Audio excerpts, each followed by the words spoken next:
You look great. How are you? No, it's 2 hours. Oh, sure. That's fat. Stand right here in Ringsville. Don't never got that quiet that quick.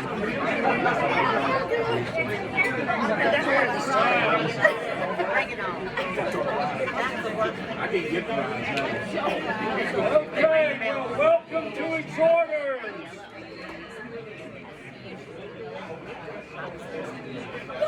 Please tell me you came in your travel.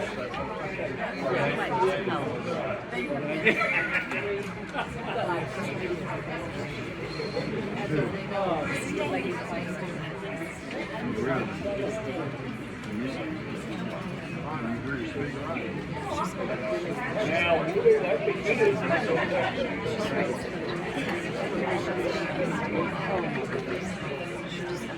This is for the guys. I want to see if this makes sense to you.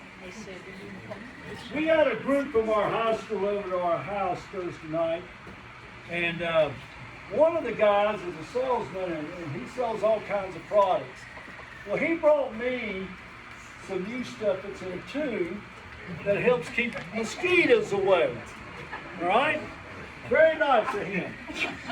Now, he had to give me a little bit of history about mosquitoes.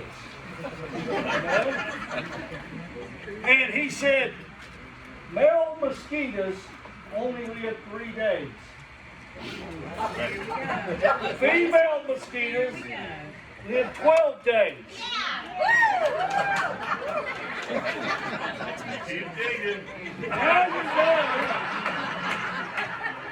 Now you know why. Well, male mosquitoes only live 3 days, okay? And guess who does the biting? The women. So guys, I don't know about your house, but that pretty much says it in mine.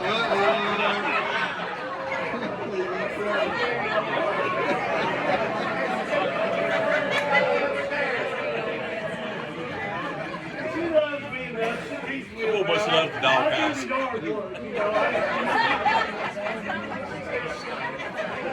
I just thought I'd pass that along, you know. Okay,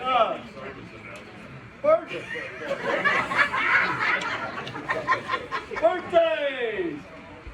Tomorrow, Mr. Clint Thomas.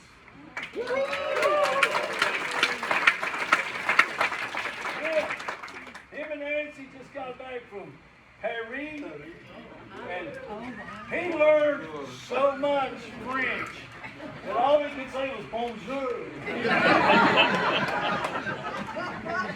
Okay, since Clinton is here, I guess about 31 tomorrow. Is that right? You might be 6 months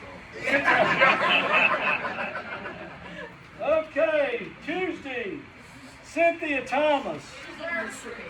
Yeah, well, that's good. That's good. Hey, if you're in the nursery, she's got to be turning 16. I'm okay. Karen Hensley. Karen Hensley. Oh boy.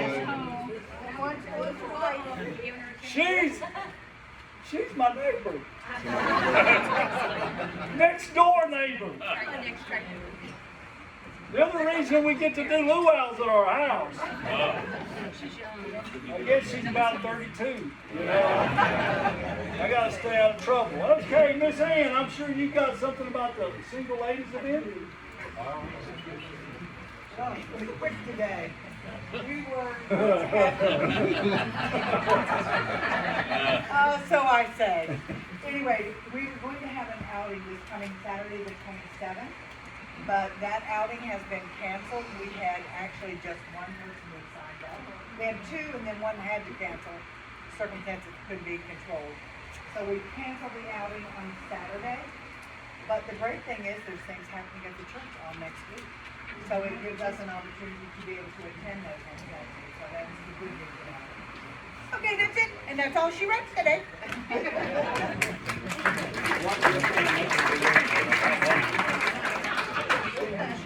Okay, big big announcement. I'm going to send this around. This is where We were excited that there was no clipboard, but you've extinguished that. it's not my fault.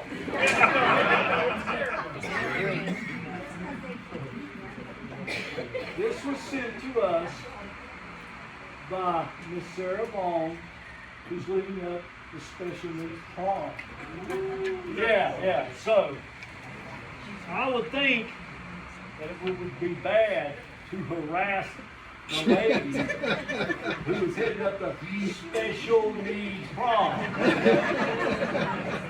Now, by the way, Miss Karen just found an earring. I don't know if it's guy or gals, but this is kind of what it looks like, and I'm going to put it right up here. It's in our doorway. Doorway. It was in the doorway. Is it real gold? I'm not going to bite it to find out. I'm going to tell you. But we're sending this around. Guys, if you've never served at the special needs prom, it's phenomenal. It's just an incredible night to see these young people come and enjoy this special event. So, there's two ways you can sign up. They have the code on the front that you can take a picture of and you can fill it out that way. Or they have sheets that you can fill out and turn in. Okay? So we're going to send this around. It is a great, great time. You do have to be a member of the church. I know we've got some folks here that are members of the Sunday school class, but not yet members of the church. You do have to be a member of the church to serve at the special needs class. No. If you've already signed up, don't do it again. Okay. Don't forget, I know it's about 6 weeks out, but we always like to let you know, a luau at our house on May the 31st, Friday night, 6:30. You say, why are you announcing it now? Because I need you to start praying for clear weather now. I just can't imagine having all y'all in my house. It's not going to work. Some of you's going to the attic, I'm just telling you. So we want to make sure that we got good weather that night. Now,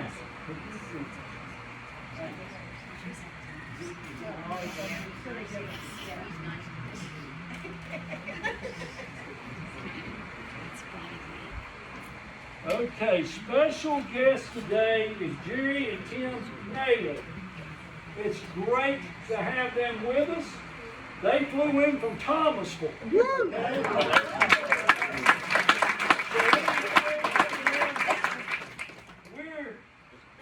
sort of, kind of related. Their daughter and our daughter are sister-in-laws. Don't ask me to tell you how all that works, okay? They're married to brothers. And one of them's my son-in-law, and the other one is their son-in-law. So, y'all didn't think old Jorge could figure that out. Also, Jerry's sister Tracy Warren, she had a shorter flight. She came in from Archdale. It is great having you both. Now, I think I'm near the end. We've got real special folks with us this morning that did come from a long ways away. We have Tammy and Tracy. Travis. Travis. These things haven't worked in years. Travis and Tammy are here from Nicaragua, and they're going to be sharing with you here briefly. And before I forget, I almost did, Emily Chow, she brought these prayer books in for Iran. Okay? Because prayer is the only thing that's going to change Iran. Okay, so this is a prayer guide, a 30-day prayer guide. So we're going to put these up here. If you'd like one, please grab one on the way out this morning. So Travis, Tammy, the stage is yours. I think we'd much rather just hear your announcements.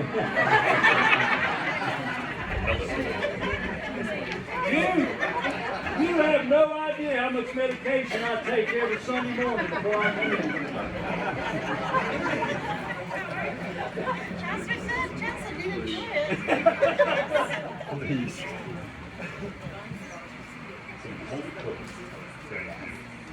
First of all, we are so glad to be here. I actually got to come in your class last year at the very end, and we just enjoyed it. So I missed the announcements though. They had probably put me in the hospital. I mean, Or they held me back. Anyway, we are so glad to be here. We knew Pastor Chad from a while back, and so when we heard he was here, and we just saw what's going on here, we just I don't have the words, so incredibly blessed to be part of Life Community. So thank you very much. A little bit about our testimony. We grew up in Springfield, Missouri, around in that area, and in 2002, God took us to Nicaragua. Never been outside of the country on an international mission trip. Had no idea where Nicaragua was, in all honesty. I remember telling my dad that we had an opportunity to go to Nicaragua, and he said, "You can't go there because of the Sandinistas." Right? He still remembered the whole Iran-Contra and all that sort of thing. But we still have the Sandinistas, by the way. That's still going on. But anyway, the moment I stepped foot off the plane, I just felt like that someday would be home. And it was really odd because that night I was talking to Travis, and he felt the same way. He was like, "This just feels right."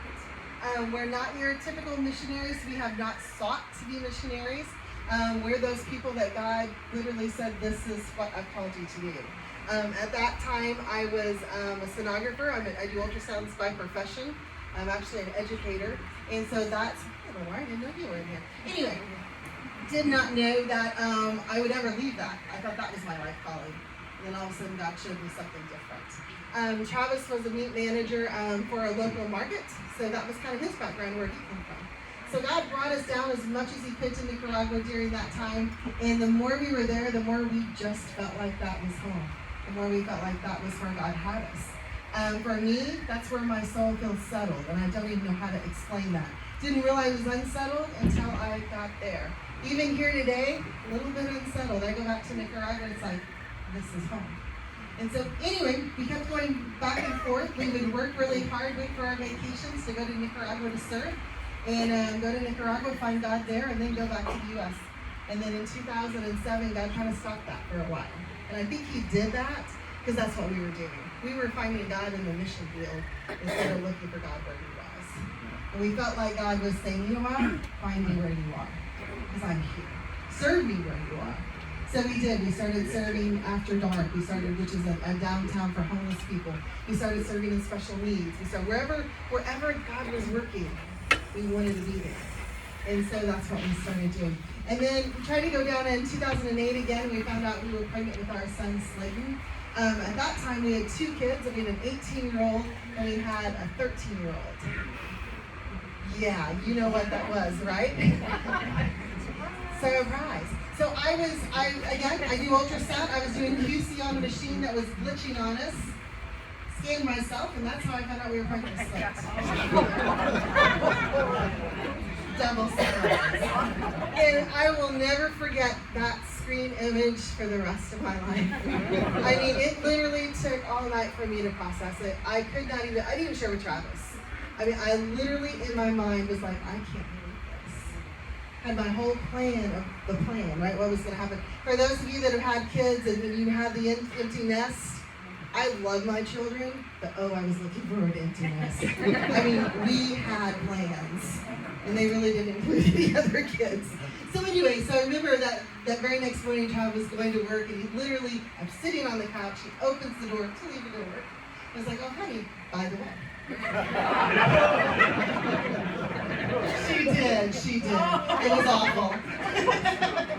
But I'll never forget his face. He said, "Oh, that is amazing." Yeah, I didn't do that. I I was like, honey, we're going back to minivans, we're going back to car seats, we're going back to diapers. Yeah, we're going back to all of those things. He was super excited. I totally wasn't. It took me a long time. So anyway, Slayton was born 3 months early.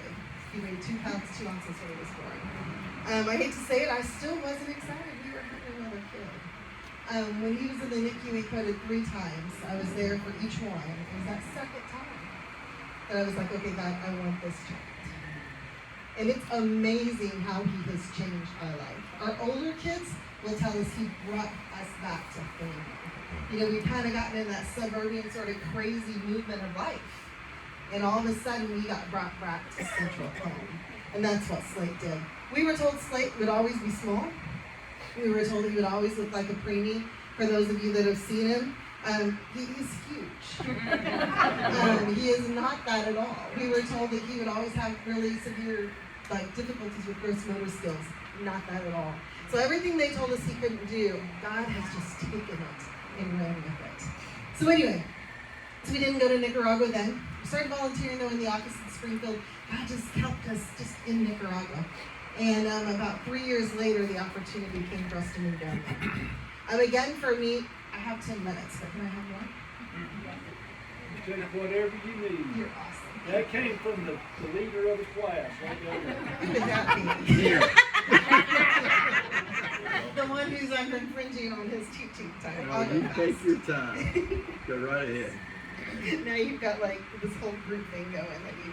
Keep So going. peer pressure here. So anyway, I totally, for me, it was like, okay, we'll pray because we had heard that they needed people to move down to Nicaragua. It's like, we'll pray for that. But I didn't think it would be us. And the reason why is I never thought I'd bring a child into the mission group. It just, once we had Slate, it totally changed things. But again, I go home to Trav and I'm like, you know what, we need to pray for this because they've asked us to pray for somebody to go. And he's like, well, that's us. It's like, oh no, that's not us. I mean, we're not gonna take a baby that was a preemie to Nicaragua. He's like, well, why not? God's opened the door for us.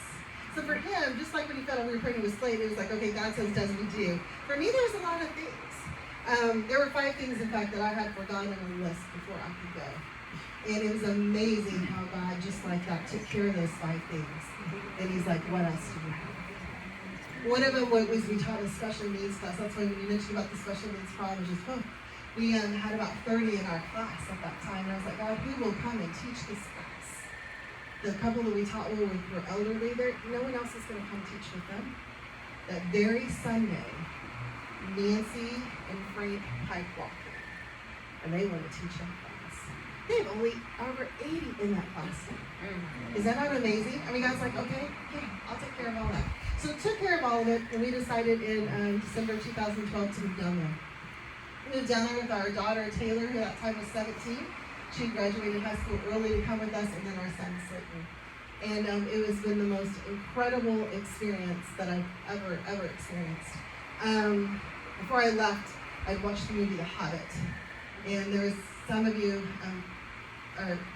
the book I can't read for whatever reason, but I love the movie. And there's a place where Bilbo goes, if I go, can you promise I'll come back?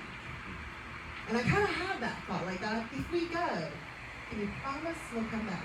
And the answer to Bilbo, if you've seen it, was I can't promise you'll come back. But if you do, you'll come back completely different. And that's what's happened with us. You know, we thought we were going down to help the Nicaraguans, and we do. But in all honesty, we're down there and God is changing us. And how we look at him and how we know more about him than we ever would have known. I was sent there to do women's ministry. I'm not a good women's ministry person. So again, it was God taking me out of my comfort zone and saying, do this. He sent me into the city dump where now I feed over 240 kids a day to reach their mothers, right? Somebody takes care of my kids. Lenora brought clothes for my child today. Oh my gosh. Take care of my kids, and I'm going to listen to you. And the women down there are exactly the same. I have a house called Unshackled, and it's for ladies coming out of prostitution. We visit 100 ladies in brothels. When they say, I don't want to do this anymore, well, there were no other options. So we built Unshackled. So they come, and it's kind of a vocational training for them to restore and have redemption.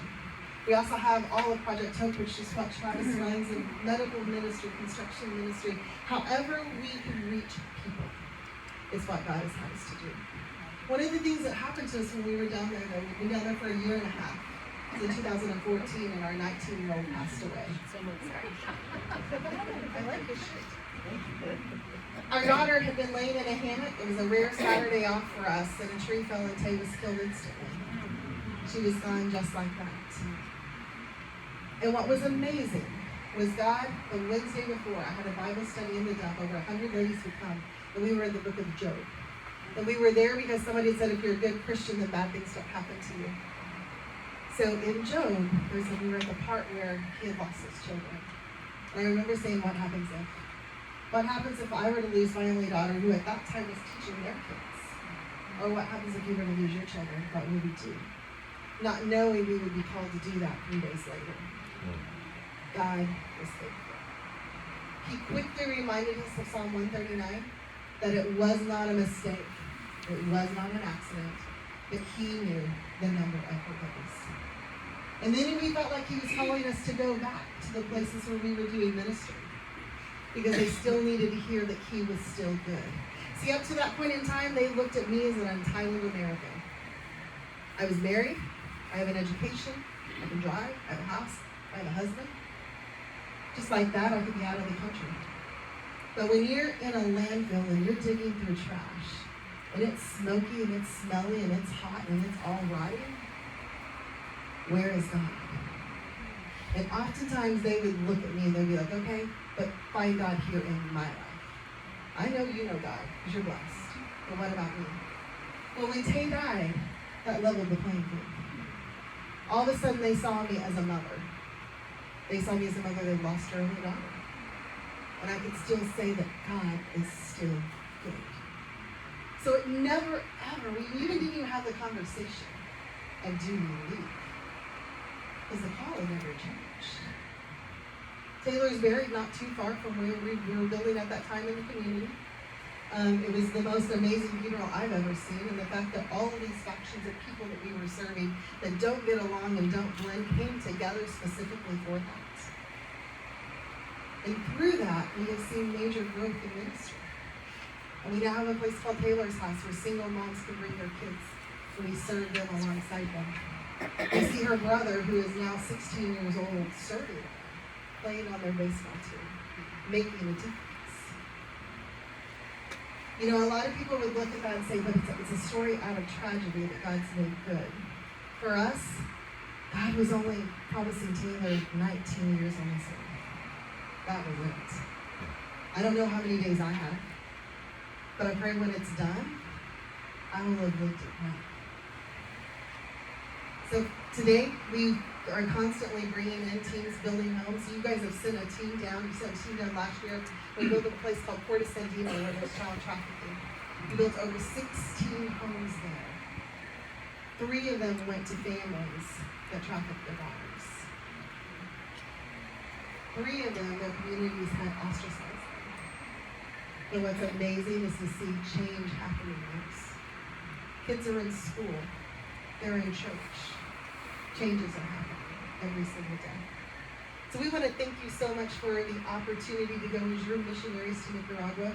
We pray that someday you'll come alongside and you'll serve with us.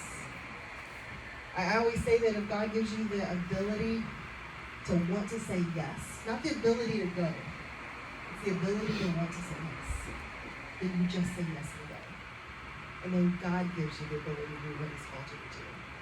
And for me, it literally is sitting beside women and just seeing them, just loving them. If you like to sew, you sew with them. If you like to read books, you read with them. If you like to do hair, you do the hair. Or you literally just sit and say, you know what? You are loved. And it makes a huge difference in my life. Are there any questions?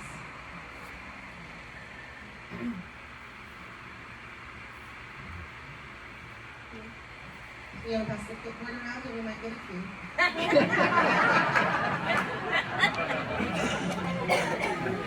Thank you, guys.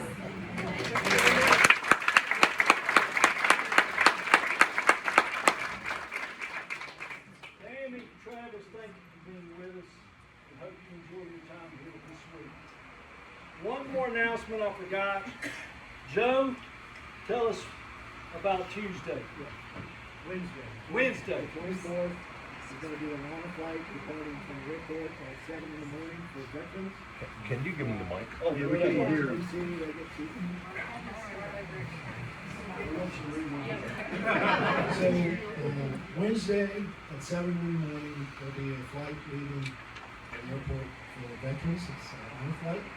And they'll be going to DC, touring all the war museums, having lunch, to observe the Kingdom of Guard at the Tomb of the Unknown Soldier.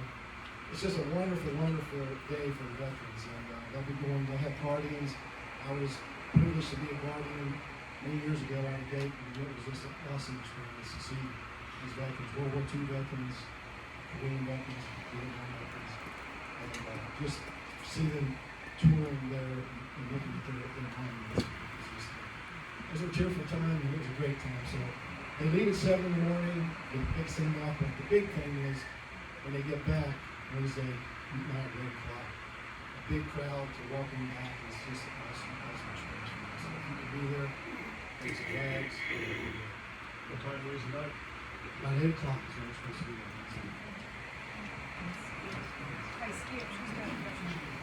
Questions? You what?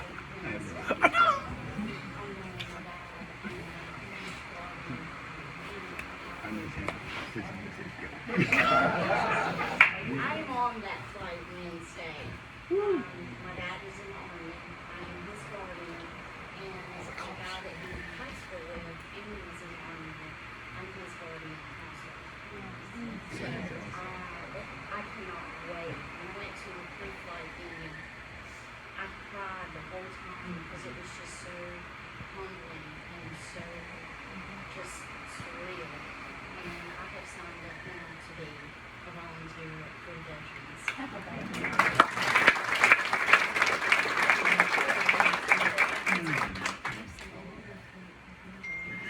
Just remember, we can sit here and praise God, worship the Lord, laugh and have fun because we live under the banner of freedom. And it comes at a very high cost. So if you get an opportunity, try your best to welcome these guys back when they come back in Wednesday night. Thank you. I guess we're Come on now, man. There was that, sorry. Just a quick reminder, the 24th of the golf outing. Mike, will you raise your hand? That's the man to see if you want more information or want to join in on the golf outing. And it's always out there. Before Jack starts, in light of talking about flights, if you are a Boeing stock owner, this is a trigger warning. So they've put a way to keep the doors from coming off.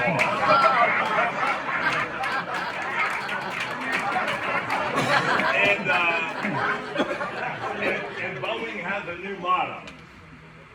When one door closes, another one opens.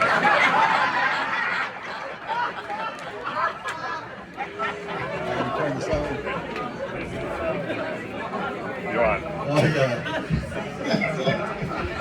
Anybody flying this week? I guess you're flying this week. May change your mind. I'm not sure. What am I supposed to do with this clipboard? Has everybody signed it? Who has got Edmund through here? Okay. Alright, very good. Well, Cheryl and I were gone last week. We greatly missed you guys on Sunday, but Side filled in. I heard nothing but awesome things. You'll never teach again in here.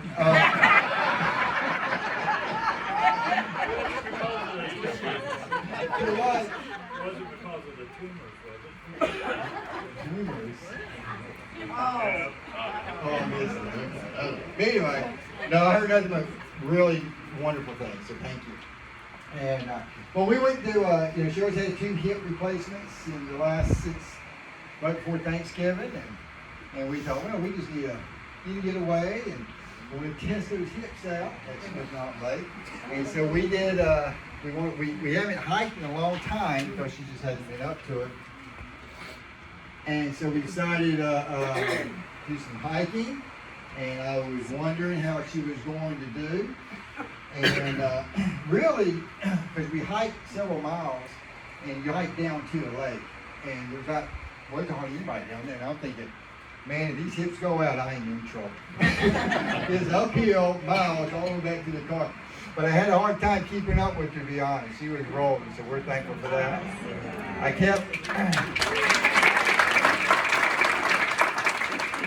kept wondering where the power switch was. I was going to turn those things off so I could keep up with it, but it was good. But anyway, so let's review. We're looking at that time that's so critical in our faith, where God gives you a word in the Word. What is that called? Good. We're going to get to all that in a little bit, but God gives you a promise. And you know that was personally for you. But that time between the promise made and the promise fulfilled is a real challenging time, isn't it? And so we've been looking at that, and that is a time where we can become very frustrated and fragile because God's not doing it the way we want. The way we assumed He was going to do it. God's giving you a promise. Oh, this is how He's going to answer it. I know He is. And He doesn't go that way. And He never does it on what?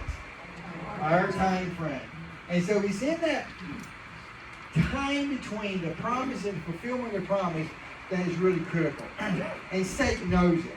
Because what does Satan do to us during that time period where we're waiting and it's not going the way we thought it was going to go? Right, man. He's in our ear, and he's planting those doubts, and he's questioning the goodness of God and all those things. I believe that the delays are as much, if more, of God's purpose than the actual fulfillment of God's promise. And so we'll look at that delay time as, if we're not careful, a desert time. Fruitless, just sitting and waiting. And God goes, no. This is the real reason I haven't fulfilled it quite yet. And it's in that time period it can be very fruitful for us. So, in the review, we say, well, what are some of the reasons He may delay? I would ask you to answer that, but I'm afraid my feelings get hurt because you won't remember. So here we go. Number one is, we're not mature enough to receive the blessing that He wants. We're just not quite ready. It's like someone, ever know anyone who won a lot of money, made through the lottery, and a few years later they filed bankruptcy? I've seen it twice. They just weren't ready to handle it. And God knows to fulfill that promise, He's got to mature us. We're not quite ready for it quite yet. Number two, He wants to develop some characteristics in our lives, okay? And so it's that long endurance. He's developing us, and we got to work with them during that time period. You can choose to work with them. But number three is the most important one, and I think number three is always in play, even if we're not mature enough, or He's trying to develop the character. And number three is this: He wants to create a deeper, more intimate fellowship with each one of us during that time. He wants us to not see Jesus as here, but see Jesus as here. And it's during that time that He really wants to do His best work if we do what? If we cooperate with Him and don't fight Him on things. So, you have two options. We have two options when God's not working things out the way we thought He should or could, or on the time frame. And you get to a point, you either choose A, which is not good. And what's A? You what? Yeah, you give up. Take it in your own hands. Thank you. Frustrated. Satan's in your ear, and you want to, maybe God can't, or maybe God doesn't care. And He begins to plant all those doubts. And we can waste that really good opportunity for some fruitful growth and more intimacy with Christ. But we'll forget it. I'm going to take this thing in my own hands, and usually how does that work out? What's an example in the Old Testament where they took it in their own hands? It didn't work out. Amen. Sarah, didn't work out too good. Or we go, okay. And Option B is we do what? We pursue Him.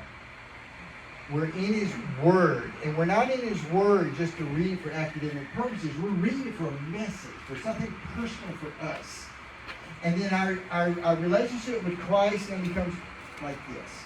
And it's during that delayed period, if we respond correctly, it can be absolutely awesome during that time period. We looked at a good example of that.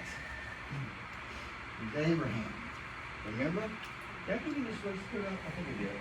Hebrews 11. Remember, Abraham was promised what? Promised land. Now listen, during that delay, if we respond correctly, this is what's going to happen. The promise that we're waiting to be fulfilled becomes secondary to what we learn in our relationship with Christ. And all of a sudden, you'll get that promise fulfilled. If we responded correctly, we go, oh, that was great, God, finally. But man, it was been sweet, growing closer to you in this.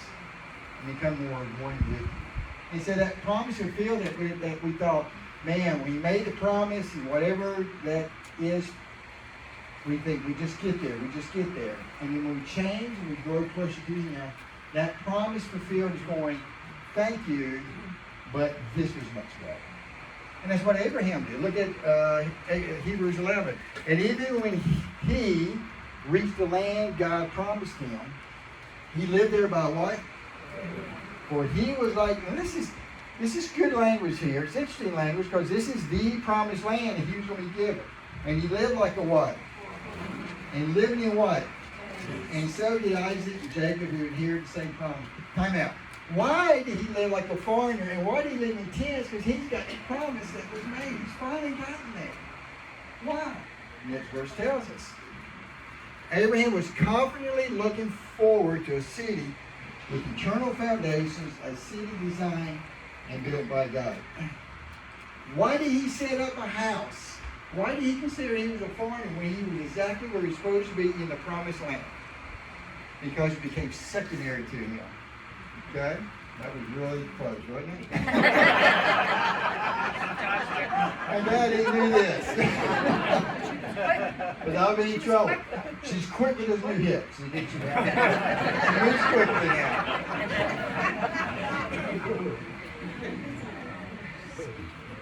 See, Abraham, I don't know this, but I'm assuming when Abraham got that promise, he was all excited and all jazzed up. We're going to be in the promised land. And in that journey, in that delayed process, he came to know God in such a way that when he finally got him, okay, it's okay, but this is not my home. This is not the big deal. I'm looking forward to that eternal home.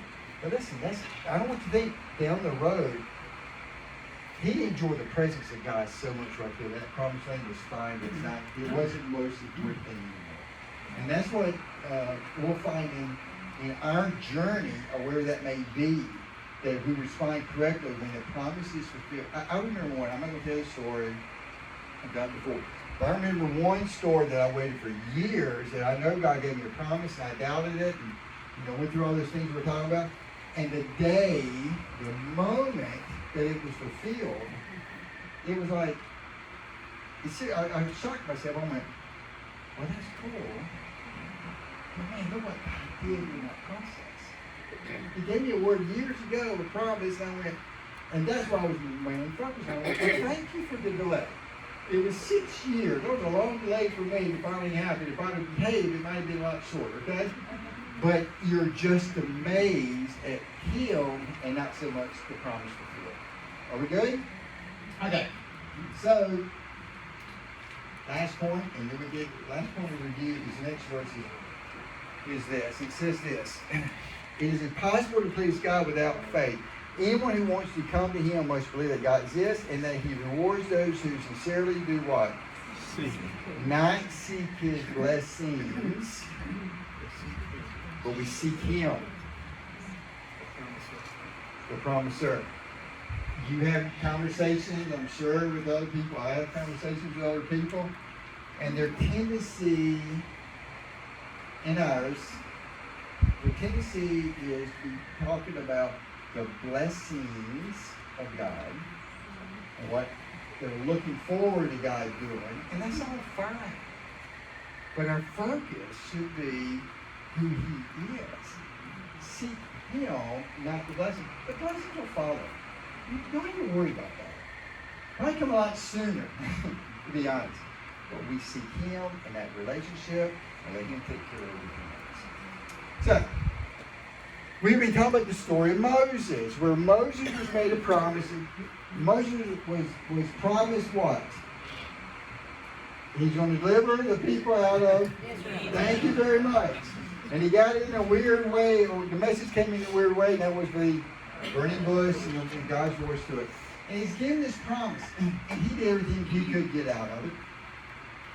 And God came with the end result of what would happen, so that motivated enough to go through it.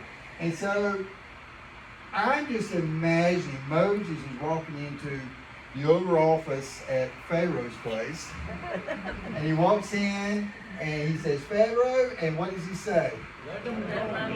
God said in that deep voice, let my people go. Okay.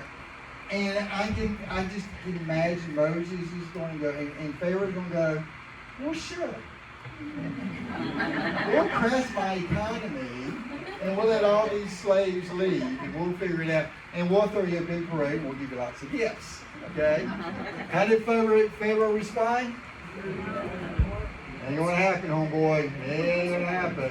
We're not gonna crash our economy because of you. And I imagine that Moses goes, well, I assumed it was going to be a lot easier than this. And it's not. As a matter of fact, what happened right that day? Thank you. It got worse. Pharaoh came out and says, okay, we're going to, these slaves are lazy, and we're going to quit providing you the straw to make bricks. You collect your own. And by the way, your quantity every day that's demanded, you still got to do it.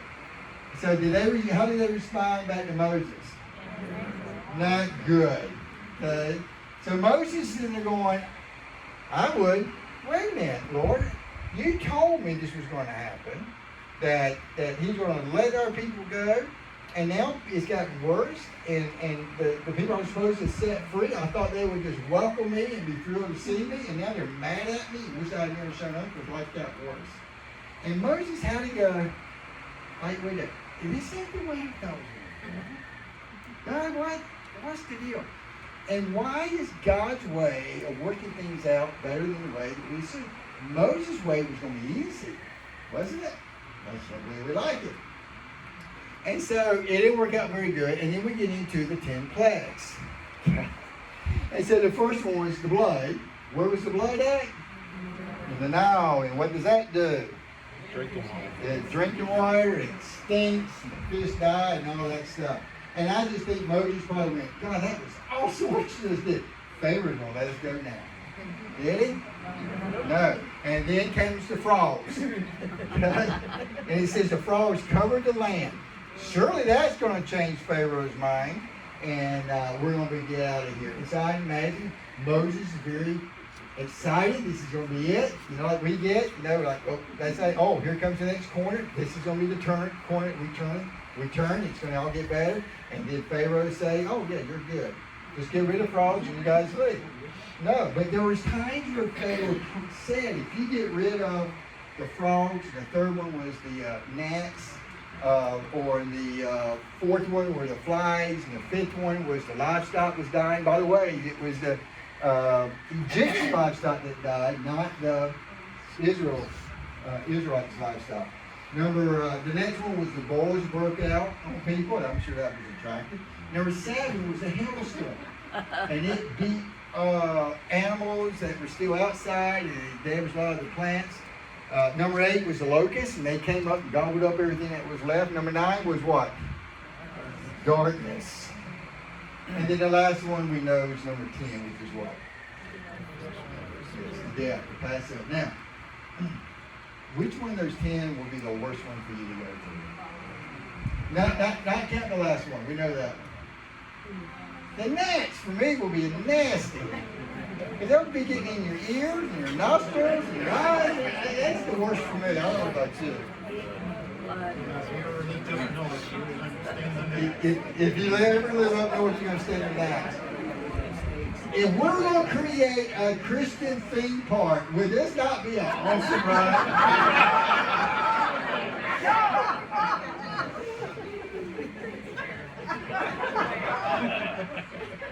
Can you imagine the children when they get off this ride, how they will be? So if you do a reading of this, there were times where Moses thought, because Pharaoh said, you get rid of these things and we're fired. And just like us, we're assuming it's going to get better. And ultimately it gets what? Worse. And we're like, God, I don't get this.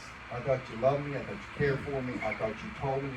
And God says, I promised you to fulfill me, but I didn't promise you what? The how and the when I was going to do it. And I don't know about you, but the when never works out the time I think it's going to be. And most of the time, the how is totally different than what I expected. So Isaiah tells us this. My thoughts are nothing like your thoughts, says Lord, and my ways are far beyond anything you can imagine. So here's the question. Why did God not just make it easy and got those kids out of there? Why did he have to go through all these things? Why in the world is this better than just making it easy as we ask in our lives? Why did he do this? Show God's power. Yes. Go ahead. End of story? Oh, he's full.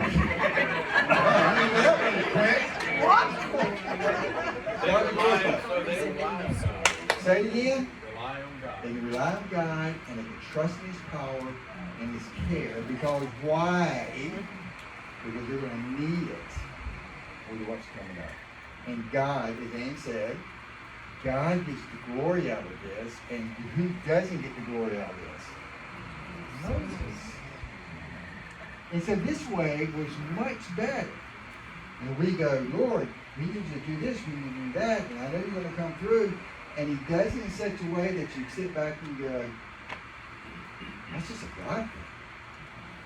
I can't take any credit for that. God just did an incredible thing. Yes, sir. You know, from a practical standpoint, anything that's just handed out is never appreciated. That's right.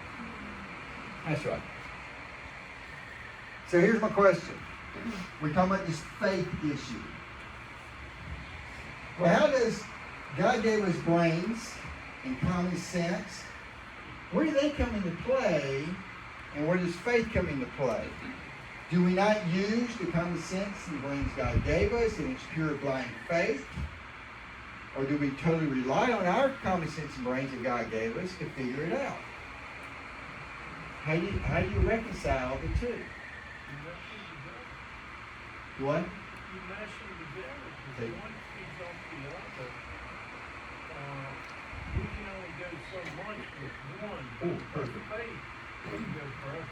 Oh, you set me up perfect for my little illustration. Thank I you did very that much. from You're on. What's here? Yes, ma'am. I'm sorry. What? Yes. That's exactly right. James chapter 2 talks about faith without works is dead.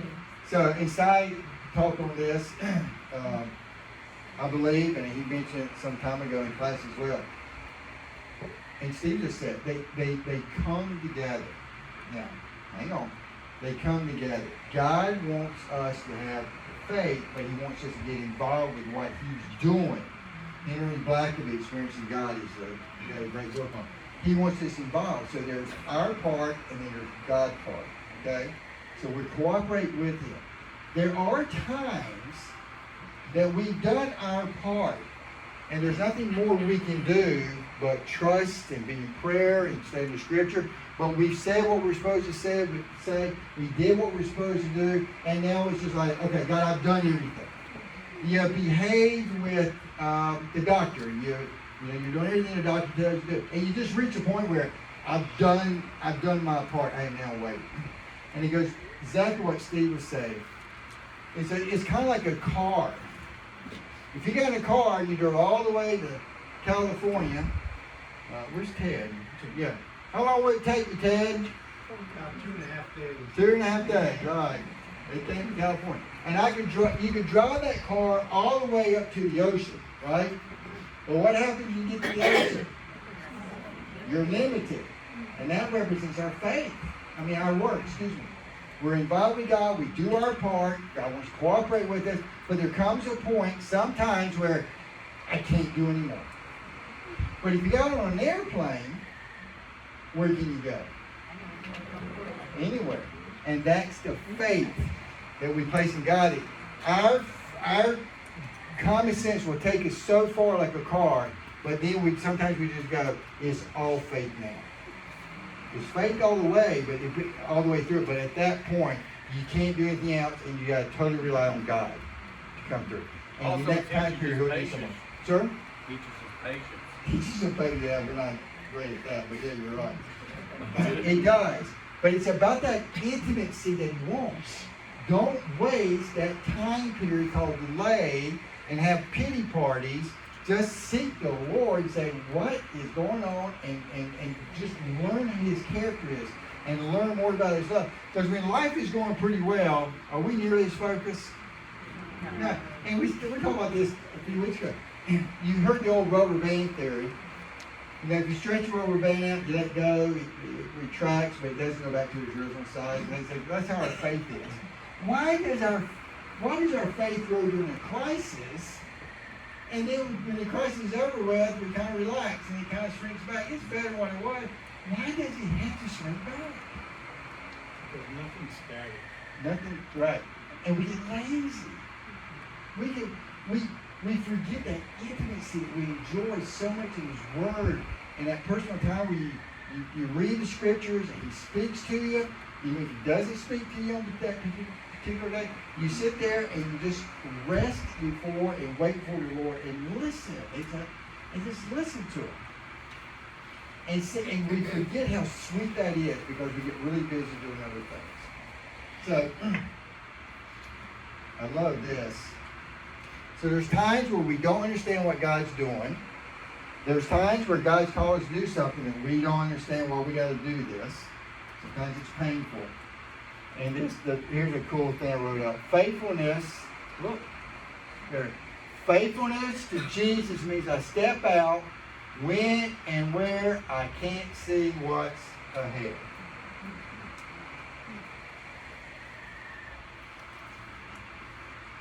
See, I'm a planner. I like to plan what's going to happen. Our children, when they're little, will always say, Dad, why do we always have to have a plan?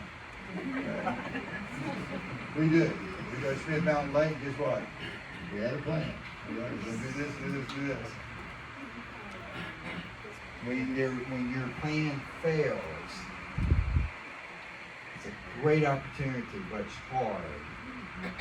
Just to trust in His Word and what He's given us and that promise He's made to us. That's a good opportunity. So we do what we do the results of the Lord.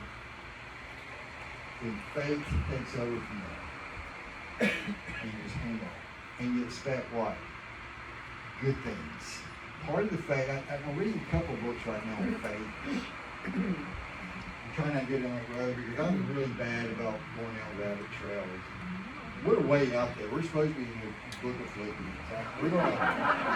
We're going to circle back around there soon, but that's just me. We'll get there, I promise you. Just don't waste the time waiting for the fulfillment of promise. Sitting idly by and having pity parties. Just look with anticipation based on His promises in His Word. Is that cool? Because what happens is when things turn out, when things look like they're out of control and things are getting ready to go south and this is not turning out the way I thought it would, and Karen's getting ready to walk out of the room, so I'm going to walk over here. Am I right? You just got to have a word from the Word, which we're going to talk about Yes, ma'am. Jack, can I say something? When you were talking about faithfulness, and then the next thing you said was, I am a planner. Your sentences started with I instead of God. So if you remove yourself That's right. and put God in it first, that's what we're to do. That's what we do. Is it easy? No, because I'm a control freak. Which is really bad to be in this classroom and be a control freak. Just doesn't happen. Then looked at me a little while ago, and all these people were speaking stuff. He goes, when you going? I don't know. And someone said to get up there. You know what? God's teaching you patience. I gotta always go. That was cool. So anyway, we're stopping here, but next week we're gonna look at a really cool story. We're gonna put you inside of a story that we know extremely well, and then you view it from I'm living that story versus reading about it somewhere else. And then we're gonna go into how do you get a promise from the Word. Not just a principle to read, not just something written on paper, but how does that become personal with you? And we'll see how far we get with that. And we may have a good, when we get there, we may have a really good, one of the couples here is going to share something for us. All right? Everybody good? Anything else? Cheryl saw you walk in, she goes, oh, she's an amazing teacher. I'm like, great. I decided last week, got her this one. Great. Time to up your game. You what? Time to up your game. I know. I'm in trouble. No, it's okay. Anything else? We good? All right, on May 19th, we will not be in here. May 19th, there's going to be just one service. It's outdoors. Come up praying for good weather. And it'll be at 11 o'clock. And so, this is what we should do. Someone mentioned this, and went, that won't quite work in our class. They go, take your small group, and everybody goes out and eat breakfast together.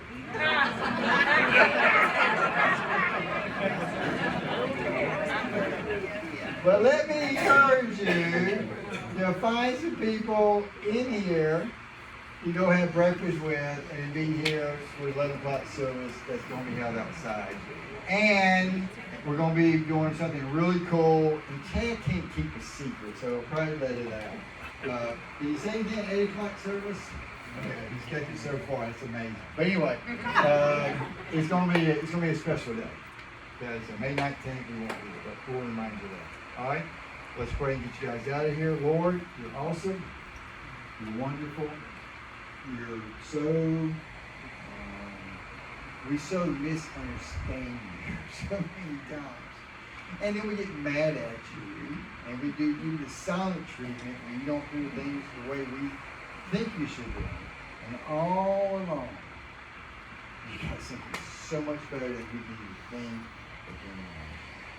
Thank you for caring and loving, and we're joking about being patient, but thank you for being patient with us. In Christ's name. Amen.